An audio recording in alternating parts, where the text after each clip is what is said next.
My name is Christina. I haven't had a cigarette since March 1st, 2020, and I'm here to tell you that yes, the withdrawal sucks and can be very severe and very challenging, but it's different for everybody, and it is something that you have to go through if you want to ultimately quit smoking, and you shouldn't allow it to be something that deters you from actually doing what you want to do. And I'm here to say that there are ways through it. So yes, the withdrawal experience is very hard. It's very scary. It depends on how much you've created that dependency with the cigarettes. What I want to share with you is that it took me 10 years to finally quit smoking. And what I did within those 10 years is what ultimately allowed me to get to a point where I was ready to quit smoking cold turkey, and that's precisely what I did. So let me tell you what I did in that 10 years in preparation to quit smoking. This is not to say it's going to take you 10 years to quit smoking. It took me 10 years to quit smoking because ultimately I didn't really want to quit smoking, but I think deep down I was afraid to quit smoking because I saw the level of addicted I had accepted and allowed within myself, and I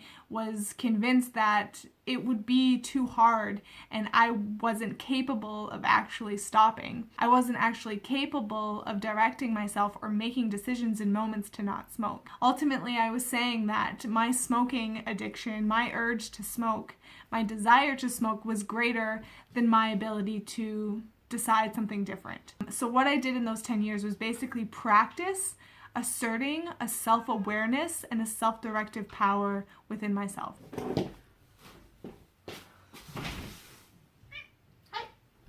What the heck is self-directive power? It's that ability to have a thought or a desire to do something, and instead of automatically acting it out, there's a moment of awareness within you that asks, is this something I really want to do? And basically, it's that point of view that is able to decide to do something despite how you feel about it. When it comes to addiction, oftentimes we feel like we're very overcome by that urge to do something. The self-directive power and the self-directive principle and ultimately the self-will is that awareness of, I know that I'm addicted to this thing, and I know that my habit is usually to just follow along with this desire to smoke. But I'm making a decision in this moment to not do that. I'm making a decision in this moment to redirect myself to do something else. That's what we want to cultivate, and that's essentially what I had to cultivate within myself to be able to once and for all quit smoking. So how did I do that in 10 years? Basically, I did that through multiple 21-day and 30-day challenges.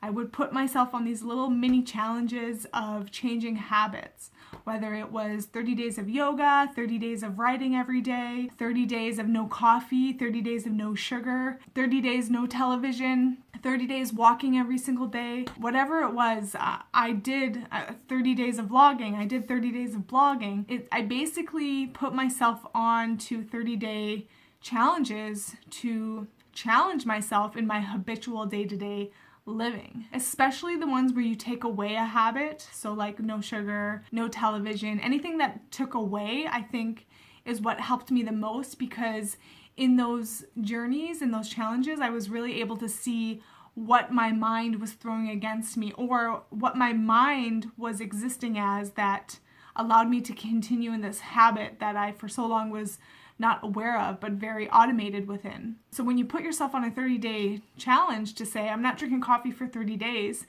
by day 1, 2, maybe you feel pretty good about your new, challenge that you're on, but day 3, day 4, day 5, you start seeing all the excuses come up in your mind of why you should have that coffee and why you don't really have to quit the coffee and why you should just give up on this challenge.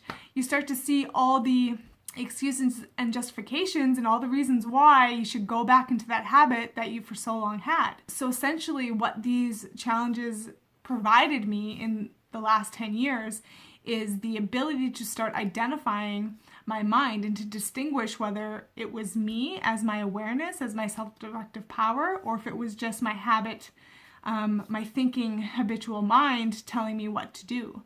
Because that's the thing, there's the thinking mind, I can see when I'm thinking, but then the awareness is I'm aware of the fact that I'm thinking.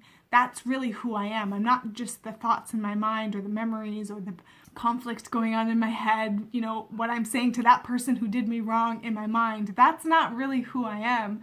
I'm the awareness that can see that stuff's going on in my head. So the 30-day challenges really provided me and assisted me in strengthening that awareness, that self-awareness of who I really am, and allowed me to slow myself down in those moments when I saw, okay, my mind just really wants me to have a cigarette right now. And what I was able to do ultimately was to stop in those moments and say, I can see that this is what my mind wants me to do, but I've made a decision to quit smoking, and so I'm not going to take this action that my mind is telling me to take. I'm going to instead go for a walk. I'm going to go instead talk to my partner. I'm going to go ahead, eat some M&Ms and watch Netflix. You know, like whatever it is that's going to support you through those initial stopping moments of smoking, that's what I directed myself to do instead of smoking. So I want to offer this support of, if you feel like you're afraid of that withdrawal experience, first of all, it's to know that you might experience that to a degree, but there is an end of that. That doesn't last forever. You know, you might get into it and feel like it's never gonna last. I get that, those moments where you really want to have a cigarette when you're quitting. It feels like this moment's going to last for eternity, but it doesn't. You do get through it, you do get over it, and there are ways in which you can support yourself through it. And so I want to say here, one of the ways in which you can support yourself through it is to practice developing that self-awareness now. So maybe you're not ready to quit smoking, maybe you don't feel strong enough to quit cold turkey, maybe you need some practice in other areas. I will suggest do a 30-day journey of something. Maybe you want to take out sugar for 30 days, maybe you want to take out television for 30 days. Maybe you want to stop eating after 8 p.m. Maybe you want to get up at 6 a.m. every day. Incorporate something in your life now for 30 days so you can start to get that practice of what it means to be the self-directive power and what it means to establish that self-will of, this is who I am and this is what I'm deciding to do despite what I see my mind is telling me to do. See, ultimately, I think that that's the responsibility that we have at the moment on this planet, for each one to take responsibility of who they are and not be this automatic machine just running on these habitual patterns that we're not even aware that we're doing,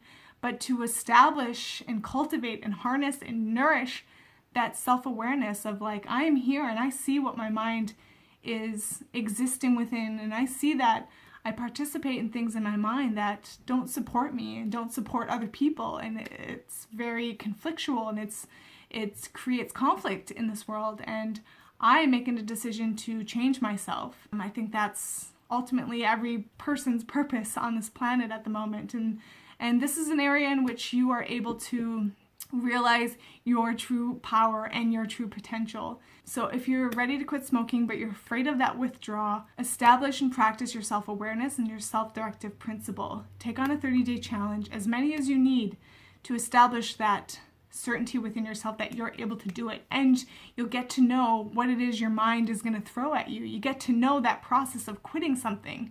You get to know that it doesn't matter what you're stopping, whatever it is, the mind has the same mechanisms to try to keep you in place to do the same things you've always done. So don't give up on yourself. Be willing to find solutions. Just because you're not ready to quit smoking today doesn't mean you won't be ever.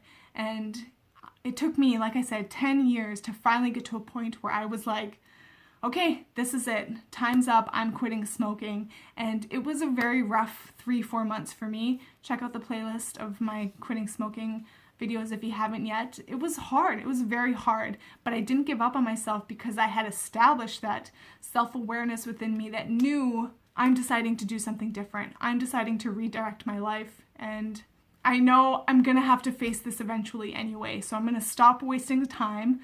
I'm going to take advantage of my life and make the most of my life today to stop waiting for a future event where eventually I'll get to a point where I'm ready to quit. I'm going to be proactive now and do stuff that is going to support me now to make that decision ultimately to quit and to free myself once and for all. Thanks for watching. Good luck. I'm with you. If you have questions, you need extra support, please reach out and don't give up, and I'll see you next time.